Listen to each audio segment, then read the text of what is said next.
Hello everyone, আসসালামু আলাইকুম। আজকে আমি আপনাদের সঙ্গে শেয়ার করব নিহারি পরোটার রেসিপি। চলেন তাহলে শুরু করা যাক। প্রথমে আমি আটা নিয়ে নিয়েছি, তারপরে এখানে দেবো স্বাদমতো লবণ, তারপরে এখানে একটু ভালো করে একটু মাখিয়ে নিব। মাখিয়ে নেওয়ার পরে অল্প অল্প করে তেল দিয়ে এটা সুন্দর করে হাত দিয়ে চেপে চেপে মাখিয়ে নিব।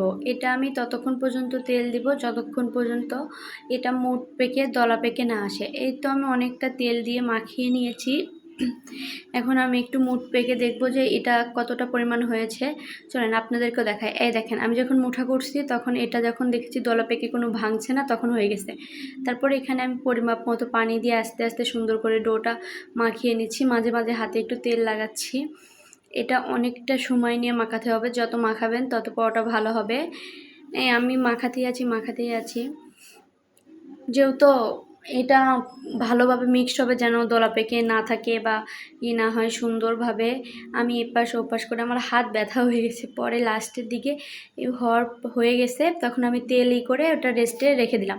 তারপর এখানে নিহারিগুলো ডিপ থেকে বের করছিলাম, এই জন্য আমি নিহারিগুলো সুন্দর করে এক একে পশমগুলো পরিষ্কার করে নিয়ে গরম পানির মধ্যে কিছুক্ষণ ভিজিয়ে রেখেছি যাতে রক্তগুলো বের হয়ে যায়। তারপরে ধুয়ে তো প্রেশার কুকারে চড়াই দিব। প্রথমে দিলাম নিহারি, তারপর দিলাম পেঁয়াজ, আদা, রসুন পেস্ট, তারপরে দিচ্ছি লবণ, মরিচ গুঁড়া, হলুদ গুঁড়া, জিরিয়া গুঁড়া, শুকনো মরিচ অল্প দিয়েছি, গরম মশলা গুঁড়া, তারপর পরিমাপ মতো তেল। তারপরে এখানে গরম পানি চড়িয়ে দিয়েছি। আমি ভালো করে এটা খুন্তির সাহায্যে মাখিয়ে নিলাম। এখন আমি গরম পানিটা সাইডে রেখে দিয়ে আরেকটু মাখিয়ে নিয়ে গরম পানিটা দিয়ে দিচ্ছি। দিয়ে আমি ঢাকনাটা ঢেকে আমি মোট 8-10টা সিটি দিয়ে নিব। এই তো শুরু হয়ে গেছে সিটি দেওয়া। এখন আমি মাঝে মাঝে ক্লিপগুলো নিয়েছি, দেখেছেন হয়ে আসছে। এখন আমি ঢাকনাটা তুলে আবারও কিছুক্ষণ একটু রান্না করে নেব, যেহেতু তার আগে মশলাগুলো কষানো হয়নি, মশলাগুলো কাঁচা গন্ধ থেকে যাবে। এই জন্য আমি চুলায় দিয়ে আর একটু নাড়াচাড়া করে করলাম। এই সাথে আমি মিডিয়ামে আছে ওটা চুলাতে দিয়ে চলে আসলাম আর একটা চুলাতে। এখানে আমি পেঁয়াজ আর রসুন আর শুকনো মরিচ ফালি দিয়ে সুন্দর করে এটা ভেজে নিচ্ছি।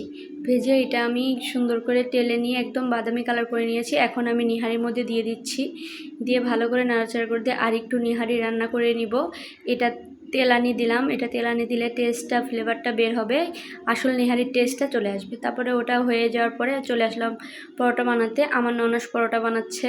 প্রথমে পরোটাটা সুন্দর করে বেলে নিয়ে তারপরে ওটা চেপে দিয়ে ওখানে আটা দিয়ে তেল দিয়ে চেপে চেপে ভাঁজ করে নিয়ে সাইডে রেখে দিল। বাকি পরোটাটা পরে আবার বেলে নিচ্ছে। পরে আমি পুরোপুরি ক্লিপটা নিতে পারিনি, যেহেতু ব্যস্ত ছিলাম কাজের মাঝে। তারপরে এই তো পরোটাটা আমি একে একে আস্তে আস্তে মিডিয়ামে ভাজতেছিলাম, এপিট ওপিট করে। পুরোপুরি পরোটা ভাজাটাও হয়নি। চলেন এখন আপনাদের সরাসরি একদম খাওয়াতে নিয়ে চলে যাই। এই তো আমি প্রথমে পরোটাটা নিয়ে ঝোলে ভিজিয়ে মুখে দিলাম, জাস্ট অমৃত। আর সঙ্গে একটা নিহারিও মুখে দিলাম, এত মজা কি বলবো। আপনারা যদি আমার হাতে নিহারি খেতে চান চলে আসবেন, দেখেন আমি কি বলি। অনেক মজা, অনেক।